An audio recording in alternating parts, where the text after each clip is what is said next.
Welcome to the A to Z of Virtua Fighter, a series where we try to get to know the complicated world of Virtua Fighter 5 Ultimate Showdown, one letter at a time. And how could we not kick this off in the A slot with Abare?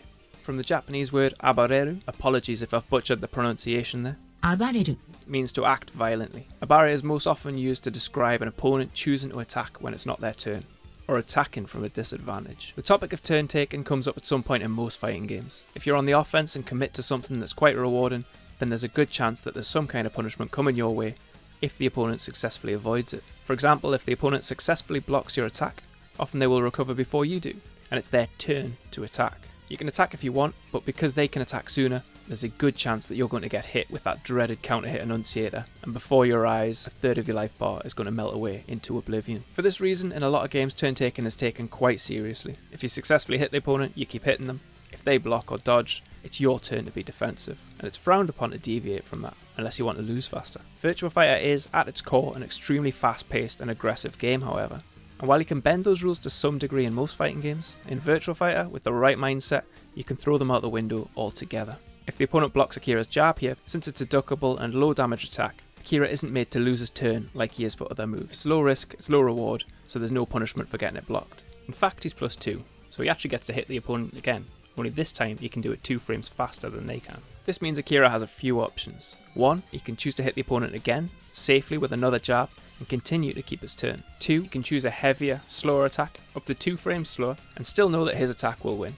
This time with a bigger reward, although on the other side, if it does get blocked this time, he'll lose his turn since he's made a bigger bet. This is fundamentally how risk and reward works in all fighting games. There is, however, a third option. Akira can choose to go for a much slower move. The jab has already made the opponent block, so if they continue to block, Akira has all the time in the world, not just those bonus 5 frames. And since they're blocking, why not get a massive reward, like a guard break? This in itself is a form of Abare. Akira can play hyper-aggressively here, irrespective of his frame advantage. However, the most significant Abare here is how the opponent responds. If you choose to only take your turn when it's officially your turn, in accordance with the frame data, often referred to as moral in Virtua Fighter, there's nothing stopping Akira from doing that option 1 and jabbing you all the way over to the edge, or option 3 and hitting you with cold hard disrespect for playing the game morally. Akira only has to respect the frame data if you give him a reason to. So you look around at the systems in Virtua Fighter, and you'll see that your own disrespect and Abare is how you're going to do it. So in scenario 1, if Akira hits you with a jab, it's still their turn, but this low risk approach has one huge weakness.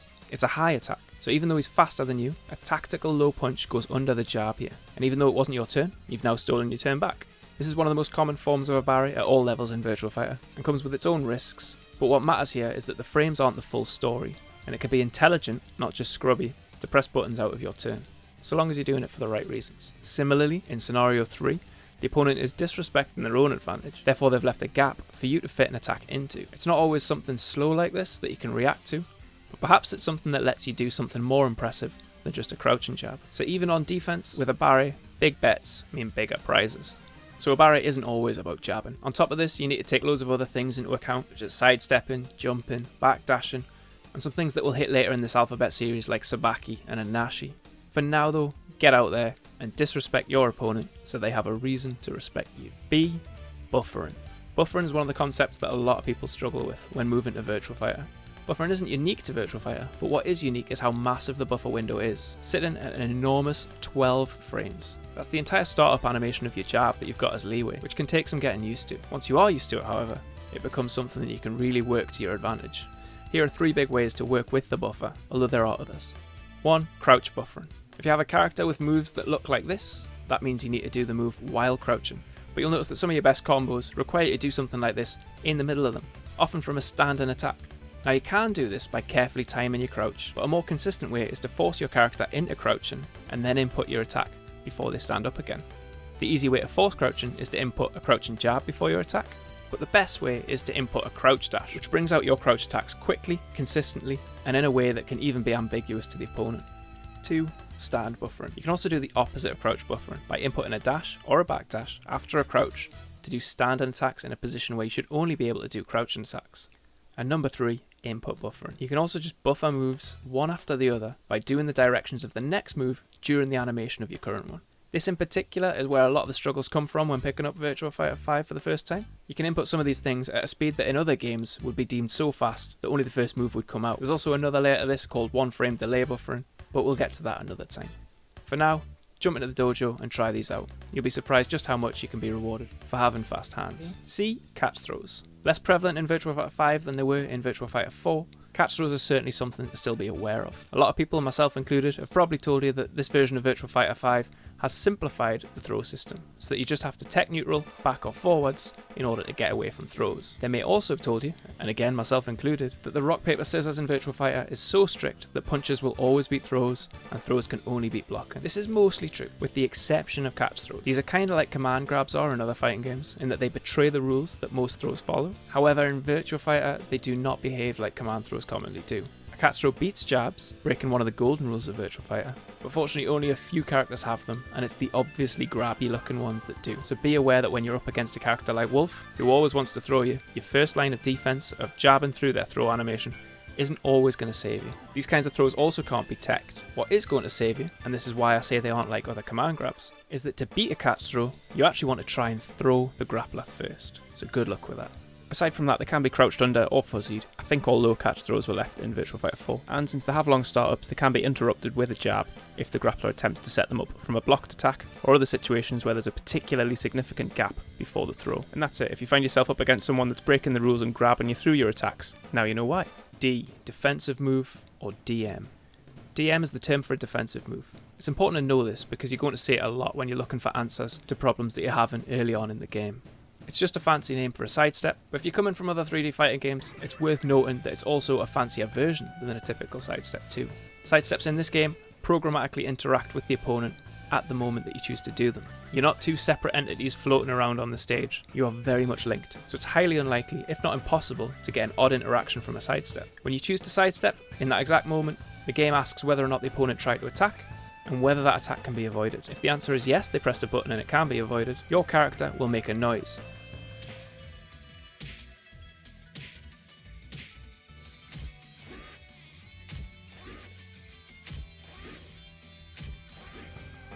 And you'll be put into an advantageous position as a reward. If they didn't attack, then they can straighten up and check you for it, and if they attacked, but in a way that catches your sidestep, then obviously the reward is all theirs. Most moves can be sidestepped. Some can track in only one direction to catch people sidestepping. These are often called half circulars. And there are a few moves that can track in both directions, called a full circular. Be aware of your surroundings before you attempt a defensive move, both in terms of where the edges are and what your opponent can do. But also be aware of the noise your character makes or doesn't make to let you know if you successfully did the defensive move, as this will be the difference between attacking or defending in the next moment. Lastly, if you successfully dodge one of those half circular moves, in that you dodged in the opposite direction to the way that the half circular tracks, you can find yourself at even bigger advantages, and often with access to your most damaging and most stylish attacks. E. Elbows. There are no fireballs in Virtua Fighter, no claws, no sticks, no bullets. In Virtua Fighter, your most important weapons are your elbows and your knees. So much so that the elbow class and knee class moves are often considered their own type of attack in moves lists and in strategies, similar to that of launchers and sweeps. For most characters, they'll have an elbow class attack. First place to look here is probably your 6P option. It will hit mid and relatively fast. Finding your elbow is an important early step in discovering your character. It's often a strong defensive option. It usually has a good enough reach to be a threat when you're outside of jab range, and it's a first port of call if the opponent is slightly at frame disadvantage or likely to attempt Abare. Some characters have more elbows than others, but they've been a universal tool in all Virtua Fighter games, so find yours and check your move analysis to understand when and where to use it. Usually coming out in around 14 frames in mid, they function as a good punish option, usually with some moderate damage either alone or as part of a string, and on counter hit they really come into their own, since they're commonly designed to get you into that up close and +7 territory of a Nitaku opportunity. So look out for that pink mist when you're throwing it out, and you might get to cash in. F. Foot position. We've covered a little bit of this before, but there's more to explore when it comes to foot positioning. So to recap, this isn't like Tekken. Characters don't have a dominant foot, they can switch stance throughout the fight, and this impacts things like what direction you should be sidestepping in, what tracking moves you should be using, and even what combos you have access to. Look out for the red and blue markers on virtuafighter.com, indicating whether a combo is possible in open stance or closed stance, or if it doesn't have a marker, both. This matters because in open stance, where one player has their left foot forward and the other has their right foot forward, there's a difference in spacing, and often a difference in how the character is going to fall. In closed stance, they're slightly closer together. As much as this is described as foot positioning, keeping an eye on the enemy's limbs while they're moving around the screen on top of keeping track of everything else happening in a fight is a lot to ask for, and a lot of Virtua Fighter veterans will recommend that you associate your foot positioning based on whether you can see your or your opponent's front or their back instead, which are much steadier and slower moving targets to keep track of. If you can see that 1990s graffiti jacket in all its glory when you're facing off against Jackie, it's clear which direction they're facing, and therefore which way to go to avoid that sneaky back knuckle. Bear in mind that some moves include a stance switch, so the footing that you start a combo in might not be how you end the combo. One other useful tip is knowing what moves or other commands your character has for opening and closing stance quickly. The classic trick here that still works for a lot of Virtua Fighter characters is to just press 1K. This can be useful in the dojo when you want to try things in different stances and see if they still work on the fly, although you can also do this in the dojo menu. In general though, get familiar with your character's front and back, as well as identifying open and close stances. It takes a little while, but can be a really useful skill for controlling space and making sure that you're hitting them with the right stuff. G. Guard break. Sometimes you want the reward for terrifying the opponent into stasis to be more than just a throw, and for some characters this means breaking guard. We've covered this a little in the Abare section already, but cashing in on a good chunky guard break can give you a high damage output, as well as an additional guess on the roulette wheel to confuse your opponent with.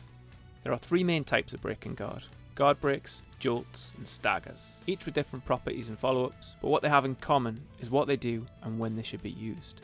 If you're finding that throws are frequently losing to Abare, fuzzy guards, and option selects, your guard breaks can add an extra guess to the game to keep the opponent on their toes. Where throws can be broken but not evaded, guard breaks can be evaded but can't be broken or blocked, making them a deadly option against opponents that depend on lazy teching and mashing over sidestepping. Make sure you pick a guard break that matches the opponent's standing or crouching guard if you have the option, and if it is the stagger type of guard break, also bear in mind that the staggers give the opponent the opportunity to block too, so don't approach it as though you've got guaranteed damage inbound. If you're on the receiving end of the stagger type of guard break, the joystick on the screen might look like it's just trying to get your attention and encourage you to shake the joystick a bit, but there's more to it. The more inputs you make while this is on screen, the faster you recover, and the better chance you have to defend yourself against the next attack. Practicing this recovery technique could be the difference between getting hit with one combo or two. The trick here is to spin the joystick and mash all three of your buttons as fast as possible, but as soon as you see the colour of the joystick change, continue doing this while holding down the guard button. This will give you the fastest recovery while also preventing any spurious punches or kicks from coming out and getting your counter hit if your mash goes on for too long. Keep doing this, and if they start sidestepping again on defense, cycle back to throwing where you were guard breaking to keep the pressure in your favour. Or to get around all that, you could just put the opponent sideways. H. Head collapse. Have you ever hit an opponent in a way that looks like it should go over the barrier, but they don't? This is just one of the unique and lesser known properties that comes from the attacks that create a head collapse, sometimes called a head crumple. These attacks get their name due to the animation that they put the opponent into, but that animation is not just for realism. The main purpose of the head collapse is to reward the player for going for a strong commitment, usually either an attack with a long startup or a lot of recovery, and it rewards the player by putting the opponent into an irrecoverable fall state. This typically means that the head collapse allows for a guaranteed follow-up attack or the opportunity to set up some good reliable Ukemizeme, usually the former. When you see this animation, it's time to hit them with something chunky. So if you've got a head collapse in your move list, check out virtuafighter.com and make sure you've got a good reliable follow-up. If you're on the receiving end of this, however, use this time to make yourself aware and ready for your much more limited recovery and wake-up options, so you have the best chance of not getting into more trouble. Like I say, there's some more weird things that happen with a head collapse as well, so you need to get into the dojo and just try some of these things out, but I'll leave that part up to you. Inashi. Reversals come in three flavours in Virtua Fighter: Inashi, Sabaki, and Reversal. In short, all three anticipate an attack, but respond differently. Reversals tend to be a parry animation that catches the opponent's attack and punishes them immediately with preset damage and a knockdown. Sabakis are more of an attack animation that can absorb an attack, meaning they behave much more like conventional attacks, and we'll cover these in more detail another time. Inashi are the rarest of the bunch, and more like a reversal in their animation properties, but do not offer the guaranteed damage and knockdown, but instead offer the opportunity to do more. The best place to see these, especially online, is in Aoi's infamous Tenchi Inyo, often referred to simply as Tenchi. This is a stance in its own right that can be attacked and evaded from for Aoi, but has inbuilt Inashi properties when anticipating an attack. So if you're in this stance and anticipating an attack rather than attacking or moving, any attacks received will be subject to a reversal, with some exceptions. So be wary of a passive Aoi in Tenchi stance, as they may have plans to parry one of your setups. Since the Inashi type of reversal doesn't punish the opponent and simply puts them into a stagger state, the Aoi player does have to be ready with a response, as well as aware of what the correct response is, since different attacks have different recovery animations, and therefore different frame advantage, when they're caught by the Inashi. So have your options ready if you're the one doing the Inashi, and don't lose hope if you're the one being Inashi'd, as you may have a chance to recover if they haven't done their homework. Lastly, and this is one of my favourite things about different types of reversals like the Tenshi Inu, is that to beat this one, you've got to do your homework with your character and figure out what your double arm attacks are, as those are the ones that are Tenshi proof. So it's a good early knowledge check as to how well you know your character. J. Jumping. In a lot of 3D fighting games, jumping doesn't see a lot of daylight. Jumping plays a really important role in 2D fighting games as a primary approach on the opponent, and since vertical is 50% of the dimensions you can express yourself in, it makes sense that it has to be a highly functional and well implemented dimension too, with well balanced attacks and corresponding anti-airs, hit states, and all manners of move priority to make this work. Oddly, having an entire additional plane to work on in 3D fighting games removes the vertical option in a lot of ways, as sidestepping, tracking, and changing interactivity between the moves can make aerial attacks much less of a threat and often high risk, with a few characters that do well in these areas often being outlawed by 3D purists. By comparison, Virtua Fighter has made a lot of strong design decisions to make jumping and aerial part of its gameplay, without making people feel like they're playing a different game when they get jumped at. As much as some jump attacks are low in the hierarchy of each character's top move lists, there are a few notable ones, as well as some off-the-wall and off-the-top rope type stuff that can catch you off guard if you're not used to dealing with air-to-ground assaults in your 3D fighters. Rather than having a one-size-fits-all answer to these, you'll find that awareness kicks in here, and blocking, counter-attacking, and simply getting out of the way will all play a role when it comes to protecting the skies. Some common things to prepare yourself for are Sarah's 9k, Lion's 8k, El Blaze's wall dives, and Wolf's dreaded wild descending punch. Some jumping attacks are also useful for down attack option selects, anticipating lows, and the art of corpse hopping, or Uramawari, which can trick the opponent into getting up facing the wrong direction.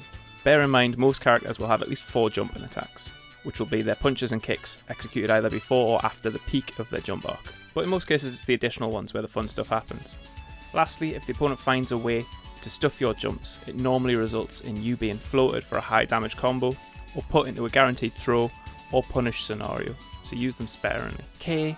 Knees. As mentioned in E, elbows and knees carry a legacy in Virtua Fighter games, and have always been celebrated as tactical and potent tools in the move list. More iconic knees, like the elbows, sit with the legacy characters on the roster, but have a look around in your move list for any mid-hitting, fastish kick attacks, with a long recovery and that super replayed description in the notes. And chances are you've got something that will fit that knee class category. These attacks often launch the opponent for a juggle combo on any kind of hit, not just counter hit, leading to big damage, and they produce a good chunk of damage on their own too. The downsides to the knee tend to be that on block, or when evaded, they do leave you in double digits of recovery frames, meaning that the opponent can hit you with a guaranteed throw, or even worse.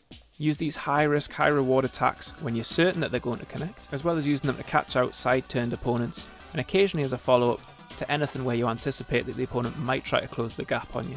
Just don't blame me when you get launched for your troubles. L. The light down attack. One underrated option early on in Virtua Fighter is the humble down attack. Ukemizeme in Virtua Fighter, in comparison to other fighters, is very different, due to the fact that there's a certain degree of invincibility, as well as other special states when getting up. Look out for a future video on getting up. This plays into one of the revolving themes of Virtua Fighter, in that your commitment, conditioning and confidence from scenario to scenario have a significant impact on the outcome of your decisions. It's not common in Virtua Fighter to have a nice set and forget option when you're on offense or defense. Put the same knockdown scenario into 2 different parts of a set, and both the attacker and defender can and likely will make different choices, so cycling in and out of different amounts of risk and reward is really important.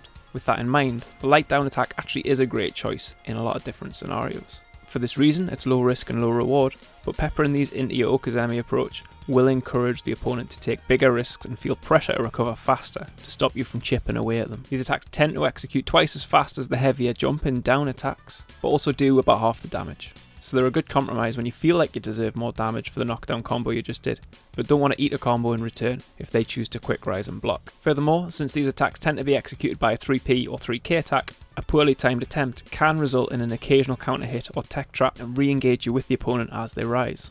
On the other side of the same coin, however, if your 2P or 3P down attack share an input with one of your standing attacks, such as an elbow or a sidekick, you may accidentally get a premature down attack when trying to use the elbow or sidekick in a combo. To prevent this, you can roll from the 2 position to the 3 position, that's the down position to the down forward position, to guarantee the standing attack over the down attack. So get some practice in with this technique to make sure that you get exactly the input that you want. Pay attention to the behaviour of your opponent. If they start quick rising or side rolling in response to your down attacks, then likewise you should be changing your approach and coming in with things like side kicks, or even just hanging back and seeing what they're going to do next. M, the major counter. There are many different counter types in Virtua Fighter, but hopefully if you're doing things right, the major counter is the one that you'll see the most often. So let's get to know it a little bit better.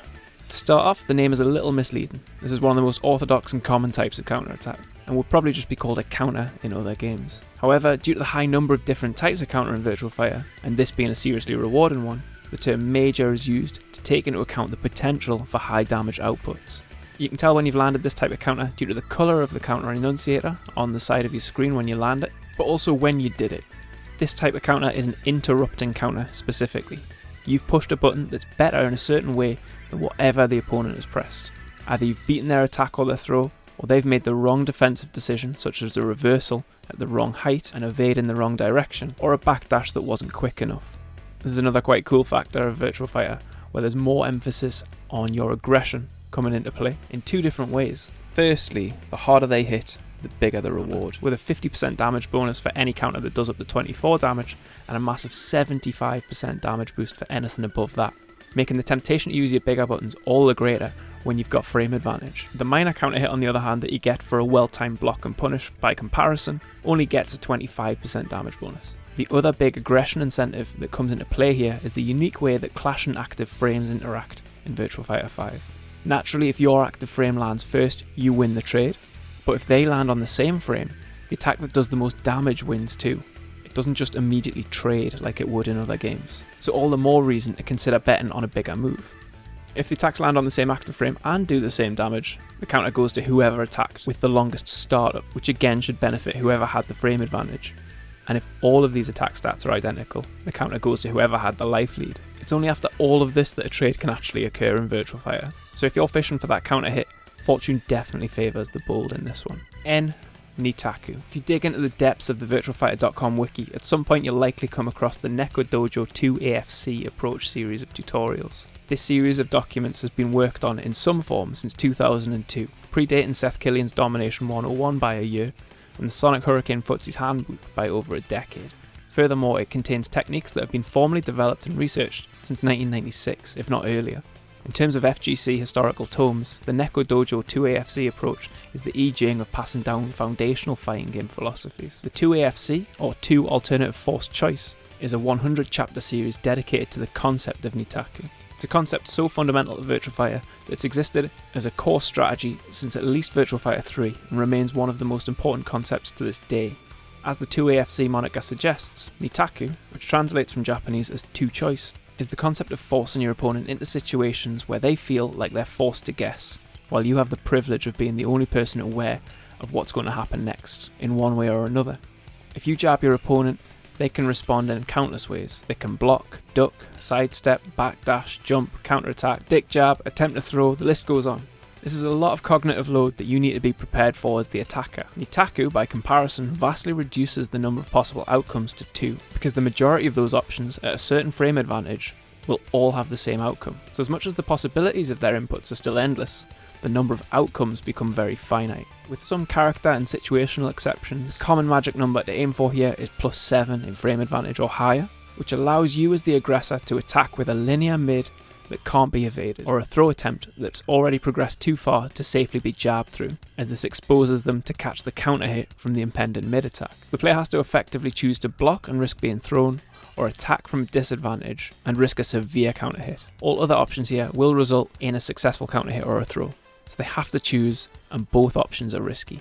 There's a lot more to setting up these opportunities, and if it's worth 100 chapters and 20 years of study, there's no chance I'll fit it into one of these bite-sized videos. But I'll link some good resources, including the 2AFC approach, in the description and leave the guessing games up to you. O, the offensive move, or OM. If you're standing squared up directly in front of your opponent, assuming no other advantage or disadvantage, the odds of you winning any interaction is 50-50. Standing at your opponent's side, however, not only takes options away from your opponent, but it gives you benefits too. It's an offensive stance to a degree that, like Nitaku, forces them into a guessing game. Normal hits to the side of your opponent grant between 2 and 6 additional frames of advantage, with side counters also dealing an additional 50% damage. You can also side throw the opponent, and their attacks and guards take an additional 3 frames to come out, to account for them having to reposition themselves. So with all this in mind, how do you get your opponent sideways? So far, any examples shown of side-turned opponents have came from performing a successful defensive maneuver or a side-turn and attack.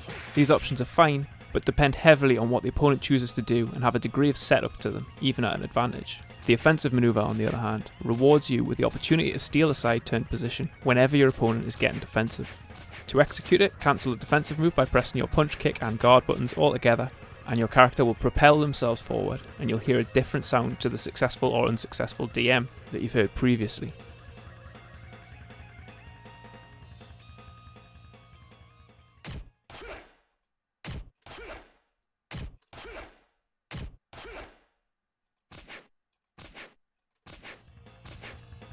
You'll also notice you move further around the opponent than usual. When I say you cancel the DM, you can do it pretty quickly, so no DM perceivably comes out, but note that any defensive qualities of your sidestep have been cancelled.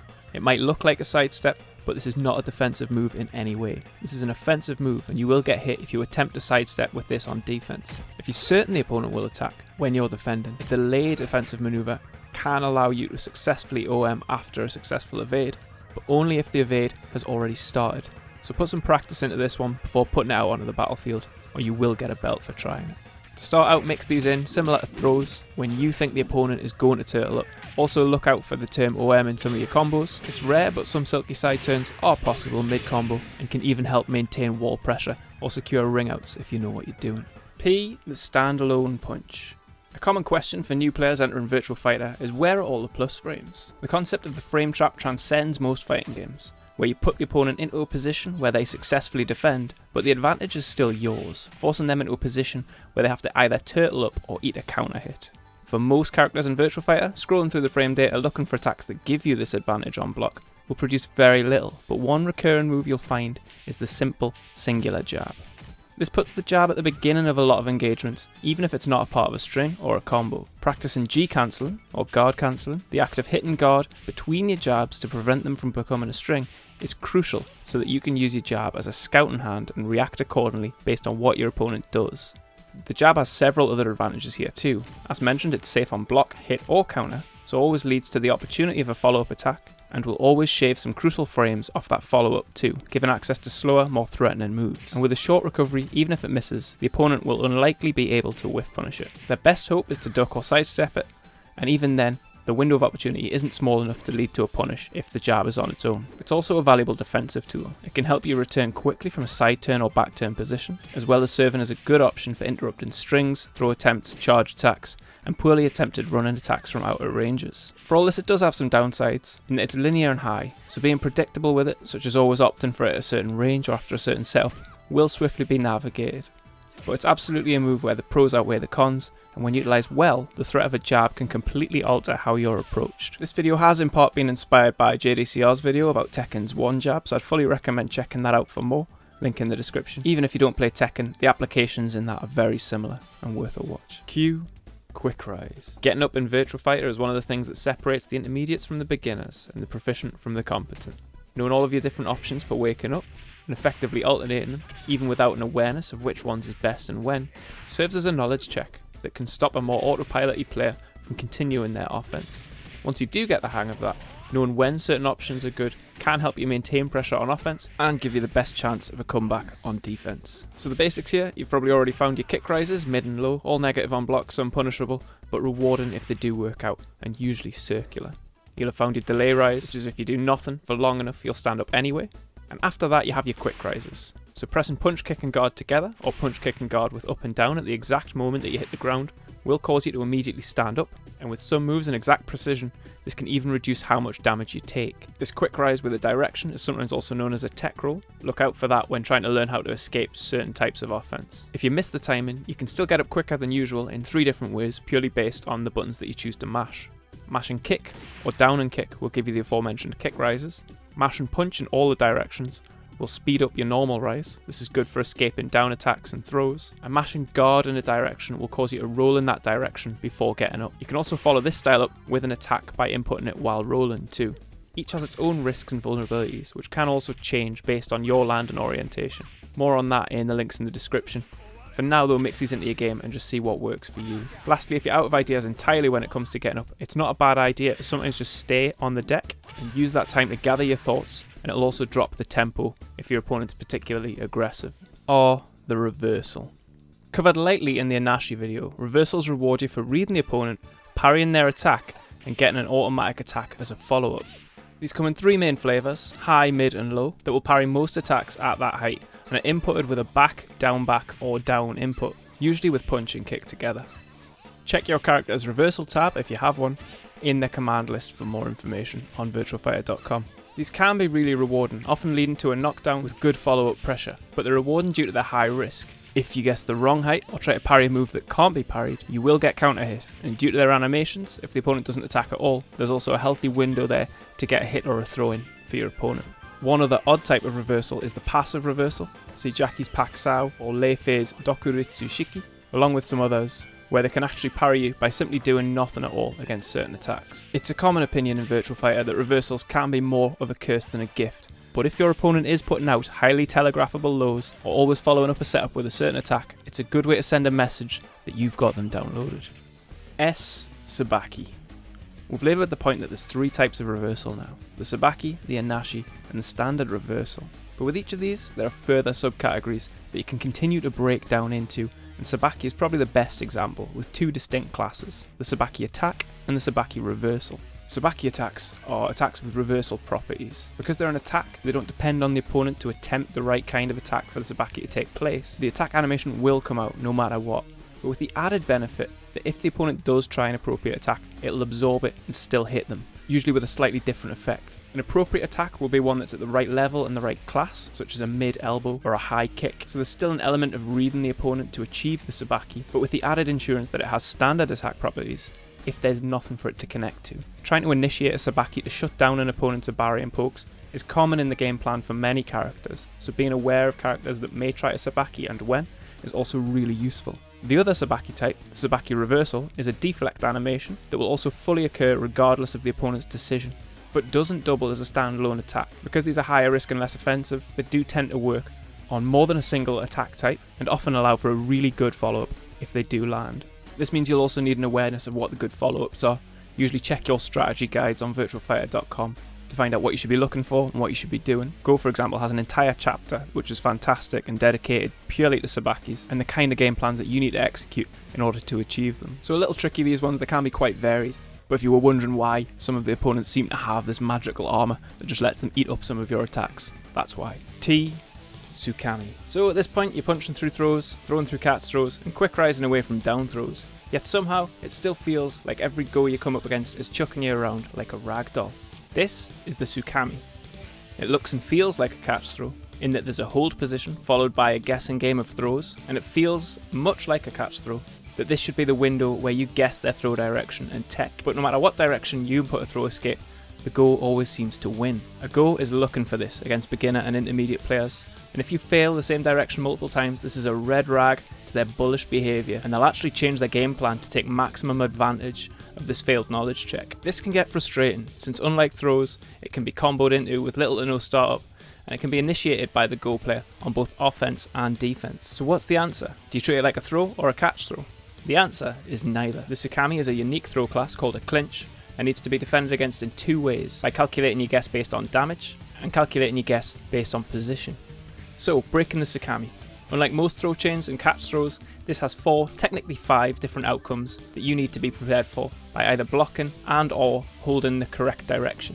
The most damaging here are the linear throws, so holding forwards or back should be your first port of call. Pay attention for which one they go for, as beginner and intermediate goes may favour a particular direction, or do the same one over and over again to figure out if you know how to break it. If you don't, they might as well go for the 65 damage that this one does every single time. Note that the animations of these throws mean that they're likely to use the back throw if their back is near the edge, and vice versa, which should help with your guesses. To break these, you just hold in the opposite direction to the direction that they're going to throw you. Next in priority are the away and towards throws, which are broken by holding up or down. Again, the opposite of which direction they try to drag you in. These do 50 damage rather than 65 and leave go further away, so are more likely to be used for positioning. Or if they acknowledge that you're breaking the left and right throws effectively, they might opt for these ones instead. These are also easier to guess near the edge due to their ring out potential and step distance, so try to break in other directions if you think they're too close to gamble, or attempt to break appropriately if you suspect a ring out attempt. Lastly, you have the Tsukito Bashi, where they just let go, but this gives the potential for a guaranteed follow-up at plus 15. This is however the weakest option out of the 5, and is broken by simply guarding while you're in Tsukami. For this reason, holding guard in any direction removes 2 of the 5 options, rather than just 1. So always guard and guess hard for a direction, for the best chance to survive the Tsukami overall. Regardless of how you break, if you do break you're always going to be plus 3 here, so be sure to respond aggressively. It's easy to freeze up and let them Abare here, and the goal is to really make them regret trying to put you in Tsukami situations, so you don't have to keep guessing. Make yourself aware of the 4 main routes that they can use to initiate Tsukami, bearing in mind that one is a Sabaki against a throw, so shutting down their first approach to Tsukami doesn't mean that the mix-up is off the table altogether. They're just going to have to find another way, and since they're a Go player, there's a good chance they're going to try. Ukemizeme. You've probably heard of Ukemizeme, often used to describe strategies for getting up after a knockdown in order to quickly regain the advantage. Definitely spend some time exploring this. I'll link the Quickrise chapter at the end and in the description if you want a universal primer. After that, Ukemizeme is kind of the opposite. You've knocked down the opponent and you want to continue the offense and pressure. It's not always an option, so know which one of your knockdowns gives the opportunity. But if you're close enough or too close to avoid their Ukemizeme, then let the games begin. There's 3 main approaches to Ukemizeme: baiting the Ukemizeme, well-timed meaties, and for the tech junkies, Uramawari.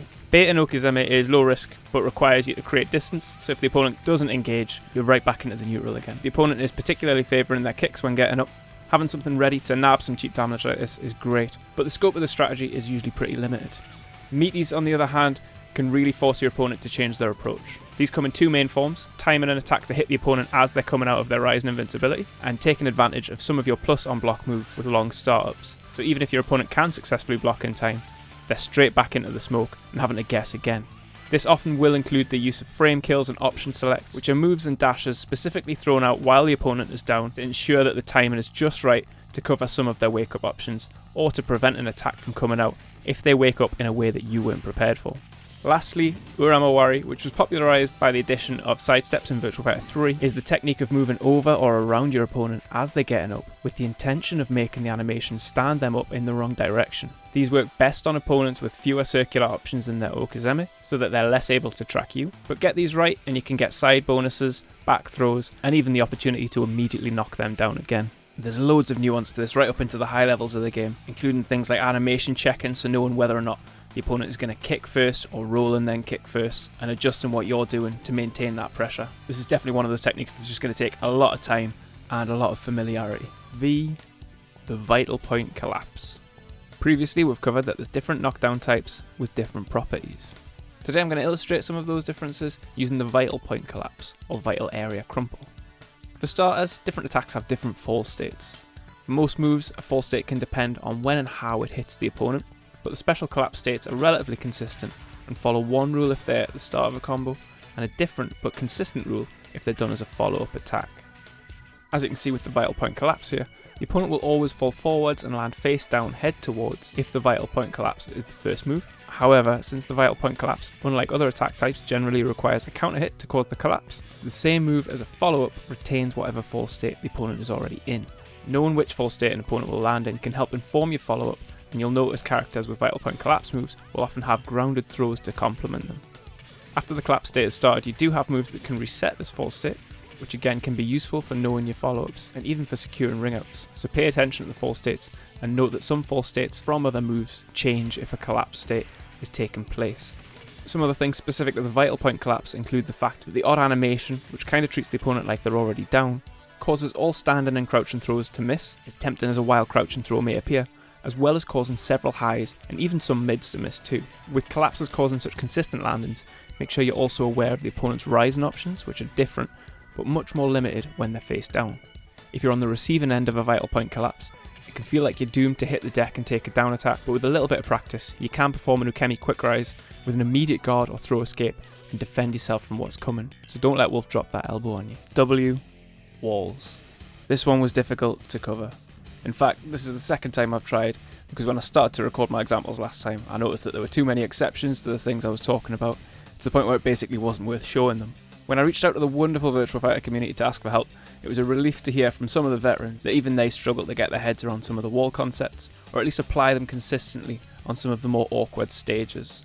A good description from the Virtua Fighter veteran Chanchai was that in a law-bound game like this, where a successful evade is always a successful evade, and a mid is always a mid, the walls are one of the few analog components where the answer to any given situation can be, it depends. It might sound like it's sticking out a little bit compared to other mechanics in Virtua Fighter, but this is ultimately a good thing. It provides a potentially unlimited cap on progression for serious Virtua Fighter players. Once you've mastered all the fixed stuff, better awareness and reactive ability when it comes to managing an unexpected wall bounce could make all the difference at a high level. Whether it's not dropping your combo if it gets too close to a wall, or knowing how to convert into a full combo if the opponent gets caught mashing and ends up in a wall splat, this small element of chaos could make or break a round. So even if you can't master all of it, a bit of knowledge goes a long way. For example, there are some known consistent behaviours for some things. There's a finite number of types of interaction, namely wall hits, wall side hits, wall staggers, wall splats, high slumps, low slumps, bounds, and whatever the name for this one is, nobody seems to agree. And there's a relative recipe to the order that you want to do them in too. Usually a hit, stagger or splat to start the combo, followed by a bound, a wall hit, a bound, a wall hit, a bound, a wall hit, etc, into some kind of combo ender. This combo logic is a rule of thumb and isn't universal, but tends to work because of a handful of other rules that apply to wall hit behaviours. For starters, the moves that can wall splat an opponent, usually the linear attacks that you have that cause hard knockdowns anywhere else on the stage, can only wall splat once. If your combo has already caused a wall splat, all wall splat moves that happen after that will cause wall slumps, which cause the enemy to slide down the wall and land face up, feet towards. Since loads of the other wall hit types cause bounces that make the combo last longer, and a lot of these effects cause the enemy to land face down head towards, which is much better for the attacker, you tend to want to get your splat in early and get it out of the way so you can focus on bouncing the opponent around and getting the good knockdown afterwards. The reason for trying to alternate between the bound attacks which keep the opponent in place and the wall hits which bounce the opponent is to both maintain a high juggle, but also because there's another rule where the opponent is safe for a split second after a wall hit from being wall hit again. So the bound maintains the combo while allowing this safety window to cool down. One other consistent rule here is that the difference between either a wall hit or a side hit and a wall stagger is how much damage the attack does, with anything dealing out 21 or more damage resulting in the joystick animation of a wall stagger and the vulnerability that comes with it. So usually this is where the big damage starts. So hopefully you see there's more to walls than simply learning your optimal wall combos. I'd strongly recommend Lau's combo guide on virtuafighter.com. Thanks to Q for the tip on that one, as the Lau community has actually listed an array of combos based off whatever the first hit effect is, rather than the move itself, which is great for preparing you for any situation like this. EX moves. Another set of exceptions today, but a much more straightforward and consistent set than our journey with walls was. For the most part, a move can hit a standing opponent at 3 different heights: high, mid, and low. Highs are generally fast and duckable, lows are slow but need to be crouch blocked, and mids are somewhere in the middle but also need to be blocked standing, which puts you at risk of eating the low whilst also making the fast duckable high a more viable option. This relationship between the 3 attacks is essential in Virtua Fighter, but all characters have exceptions in the forms of EX highs, EX mids, and EX lows. An awareness of what to look for, especially with the more universal ones, can really help fine-tune your game. So let's start with the one you see the most, the EX low. At a beginner level, you'll often see players crouch blocking their opponent's low punching 2P attack, shortly followed by a mid attack, and it's a mix-up that they've put themselves into for absolutely no reason whatsoever. Universally, the 2P is an EX low, sometimes called a special low, and what's special about it is that it's a kind of low that you don't have to crouch block. It can be blocked high and low. Once you identify the EX low attacks like this, it can quickly be declawed, since their speed is much less of a threat if you don't have to worry about what level you're blocking at. And if you don't have to worry about what level you're blocking at, you no longer have to worry about a rogue mid, and you've got access to all your own fast mids if you successfully block the low to return with. You can spot an EX property like this by looking for the marker in training mode, or for the asterisks on virtuafighter.com's command list. Next up, the EX or special mids can also be blocked at both high or low guard, making it a much less potent option than a traditional mid. However, it has one redeeming factor, in that it briefly breaks a low guard. These EX mids tend to be part of a string with dedicated follow-ups. So although they can provide guaranteed damage, the damage itself usually is quite low and won't lead to a combo. Lastly, the EX or special high is unlike the other EX move types in that it won't interact with opponents blocking high and low. Like all highs, if you're crouching or blocking low, this high will miss entirely. The additional property this has as a high is that it interacts with low attacks. In a normal scenario, a high and a low can miss completely, but if the high is an EX high, this does not happen. Be warned, this does not mean that an EX high can be treated like a Sabaki. It will not always beat the low. All the EX property does is guarantee that the moves will interact, and then the traditional move trade rules apply. So if the low completes its startup animation first, you will get hit by the low. So these can have some great applications when reading a low from an opponent, much like other EX moves, but an awareness of the setup is important for making sure that you can pull this one off with your active frames coming out first. And that's EX moves. The name might suggest that they're special or better, but it's best to think of these as moves with additional properties, which can be positive or negative depending on when and how you use them. Why Yutori? Yutori is another Japanese word, like Abare, that carries with it a concept. Yutori is the idea of creating spaciousness and ease, such as turning up early to the airport so you have time to decompress, check you have your passport, buy some in-flight snacks and prepare yourself for your journey. In the 5 techniques you should be using video, I refer to this garden throw escape technique, or GTE, as the lazy tech, and I got a bit of flack for this, particularly from the Virtua Fighter 4 era veterans. Although a lot of people call it the lazy tech, it's a disliked term, as lazy implies that you're doing something poorly or in a sloppy way, when in actual fact you're making a conscious effort that in turn makes your life easier. This is what Yutori is all about, and another better description for the garden throw escape, or lazy tech, is the Yutori Defense. The concept, for anyone that's not seen that video, is that when you garden, you briefly hold guard before pressing punch, so that you're effectively holding down a throw tech slowly. Outside of things like Nitaku and guaranteed throw situations, this is one of the most effective defensive techniques in the entire game, guaranteeing a successful block against mids and highs, as well as a successful throw tech, so you're protected against a good chunk of your opponent's offense. In vanilla Virtua Fighter 5 and the Virtua Fighter 4 series, defending against throws was much more complex, and so this was one of many cycling defensive techniques in those situations. In Virtua Fighter 5 Final Showdown and Ultimate Showdown, they've implemented a much simpler throw break system. So now this defensive technique is so valuable that you should effectively always be doing it whenever you think you should be guarding. Much like the philosophy of Yutori, this is the idea of putting a small amount of extra work in early that then provides you with easement. You don't have to think about whether you should be blocking or escaping a throw, because you can technically do both at the same time. This doesn't make it invincible, you're still open to being hit with low attacks, guard breaks, catch throws, etc. And you should also be thinking about pushing forward, back or neither to reflect the throw type that you suspect from the opponent, as breaking neutral will only protect you from basic throw types. And that's fundamentally the point of this being Yutori, not laziness, in that you've made some space for yourself so that you can focus on other complex challenges from their offense, not so that you can stop thinking altogether. To practice this at a basic level, go into the dojo and set the dummy to block and counter-attack scenario 5, where they return with mids and throws at random. Then put yourself in a disadvantageous situation by throwing something like an elbow, and practice timing your guard into throw escape so that you can safely and consistently defend against both options. You can also apply throw directions with the option below in the menu. If you're getting hit here, you're either blocking too late or teching too early, and if you're being thrown, you're teching too late or you're using the wrong throw escape.